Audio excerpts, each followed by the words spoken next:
तो sheriff country के सारे एपिसोड अब हमारे सामने आ चुके हैं, पर यह वेब सीरीज भारत में हिंदी लैंग्वेज में अवेलेबल नहीं है, तो बहुत से लोगों को यह वेब सीरीज समझ नहीं आई है।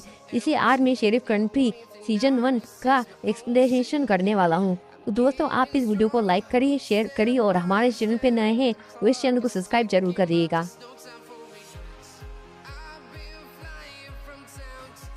कहानी की शुरुआत कैलिफोर्निया के एक शहर एजवाटर से होती है। वहाँ पर दो भाई अपनी माँ की मौत के बाद संपत्ति के लिए एक दूसरे से लड़ रहे थे। बात इतनी बिगड़ जाती है कि वो दोनों एक दूसरे को गंदा दिखाने लगते हैं। तभी वहाँ पर शेरिफ मिक्की और शेरिफ डुप्टी वहाँ पर पहुँच जाते हैं। वो एक दूसरे को संपत्ति के लिए लड़ने के लिए मना करते हैं और निशान कराने की पूरी कोशिश करते हैं। शेरिफ अपनी बात कहकर उन दोनों को शांत करा देती है। शेरिफ को उसके बाद सबसे ज़्यादा बुरा तब लगता है, अब उसे पता चलता है कि उसकी बेटी ने उसे झूठ बोला है। वह उसे काम का बहाना लेकर अपने बॉयफ्रेंड के साथ संगीत बजा रही थी। इससे शेरिफ और उसकी बेटे के बीच तनावपूर्ण स्थिति हो जाती है। मिक्की स्काई के बॉयफ्रेंड को गिरफ्तार कर लेती है। फिर वह उसके बैग की तलाशी करती है तो उसे बैग में डफ्स की नशीली गोली मिलती है। मिक्की अपनी बेटी को उससे दूर रहने को कहती है और उसे गिरफ्तार कर उसके वकील के पास ले जाती है। तो मिक्की को पता चलता है कि उसका वकील उसका पूर्व प्रेमी रेबिस प्रेली है। तनाव जब और बढ़ जाता है तब उसे पता चलता है कि वह उसकी सेक्रेटरी कैसिडी को डेट कर रहा है। इसके बाद मिक्की उस लड़के को छोड़ देती है। स्थानीय व्यवसायी पंजे इडियट उनसे कहते हैं कि शहर को एक उद्देश्यपूर्ण नेता चाहिए, न कि कोई ऐसा व्यक्ति जो पिछले शेरिफ की मृत्यु के बाद पद कर रहा हो। इस मिक्की अपने पिता के पास जाती है जो एक मधुमक्खी पालन है। वह अपनी बेटी स्काई की देखभाल करने के लिए अपने पिता से कहती है, लेकिन उसके पिता बहाना बना लेते हैं कि वह व्यस्त है। शहर में लगातार चोरी की घटनाएं होती रहती हैं।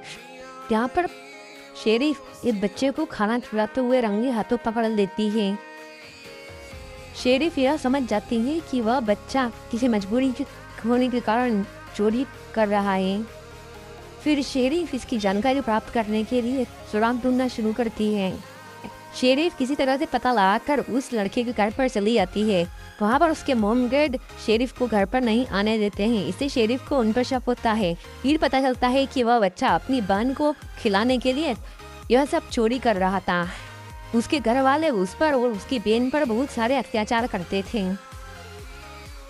बाद में यह पता चलता है कि उसके मम्मी पापा दोनों आरोपी रहते हैं जो उन बच्चों के साथ कुछ गलत करना चाहते थे। शेरिफ अपनी टीम के साथ उनका पीछा करती है और वहाँ पर पहुँच जाती है। शेरिफ की टीम गाड़ी का पीछा करती है तो पता चलता है कि वह सब जने खाई में बच्चों को फेंकने वाले हैं।